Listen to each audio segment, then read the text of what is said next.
Hey there guys, so Killers Shreddies here, also known as Jesse. Christmas is coming, so you never know, you might get RAM, or you might just be treating yourself to new technology, who knows. But a lot of new techies are very nervous about putting RAM in their PC, because it is, for a first time experience, it is quite nerve-wracking. You have to push it quite hard, and overall it's just not very nice. So this is a tutorial on how to install RAM into your lovely tower for beginners. So let's get started. First thing you really need to know is whether, need to check, is whether your RAM is compatible with your motherboard. So say you're on LGA 1150, which is, so that's an example is LGA 1150 with the i7 4790K, that would be DDR3, whereas some of the newer releases, which are on LGA 2011, they take DDR4 only, which is not backwards compatible. So you'd have to check you have the right one. Another thing to know is how much you actually need, because some people may just go bigger is better and try and beat the max by having 32 gigs or more, whereas generally it's only necessary to have around 8 gigabytes, because that will get you through most processing tasks, including some light rendering and gaming. However, for more heavy duty rendering or colour correction or any sort of editing really, you're going to want to go 16 gig or more.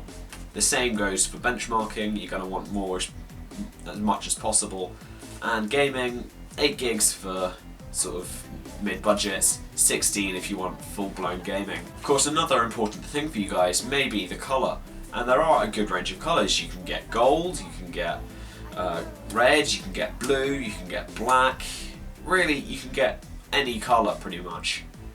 And if it's not the right colour, you could always spray paint the cooler.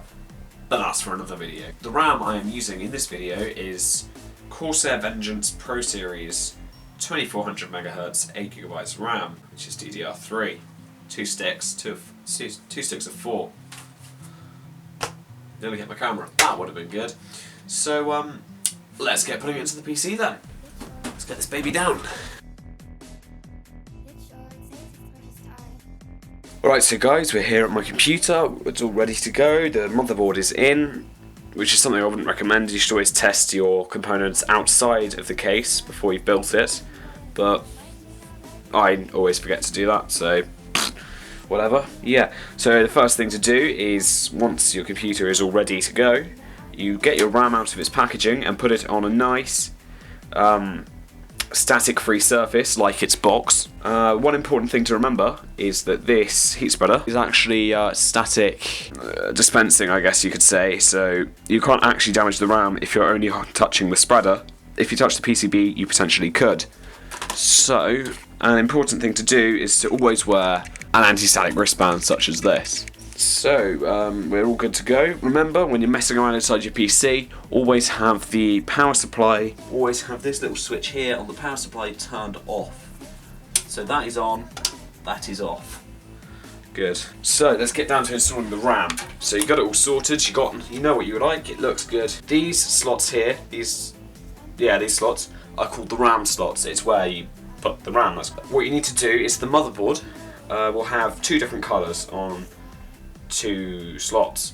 2 of them will be black and 2 will be a colour that matches your motherboard. The 2 black ones you don't use unless you're using a kit of 4, but if you're only using a kit of 2, then they'll go in the coloured ones.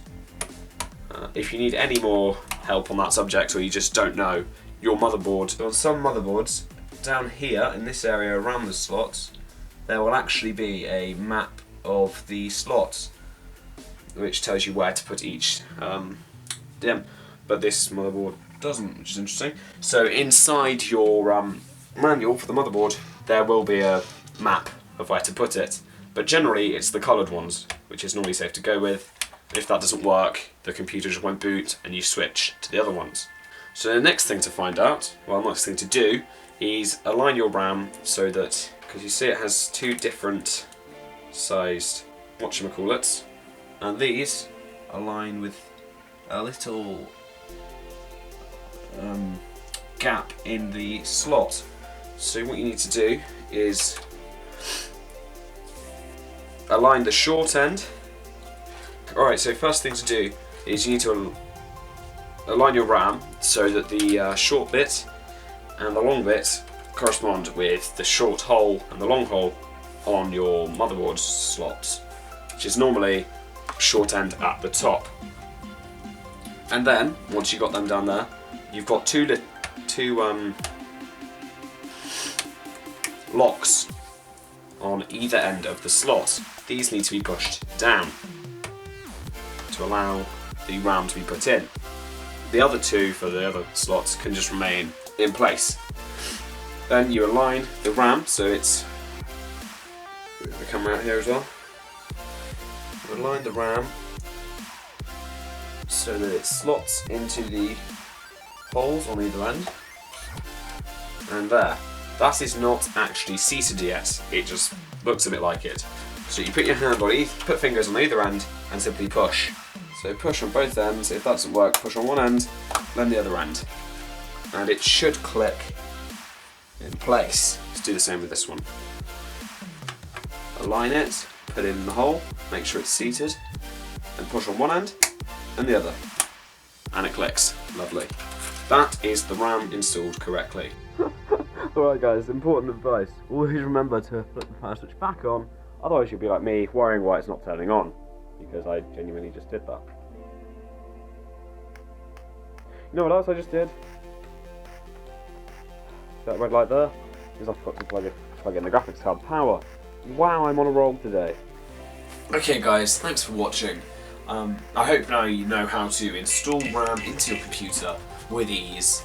I know this is quite a easy topic for a lot of people, but for anyone new to computers, and even for some that aren't, it's not a very nice thing to do, is putting RAM in, because you need to put a lot of pressure on the board. But anyway guys, thanks for watching. If you enjoyed this video, leave a like rating, it helps us a lot. Leave us a comment down below, giving us any ideas for other videos, and subscribe. Thanks for watching.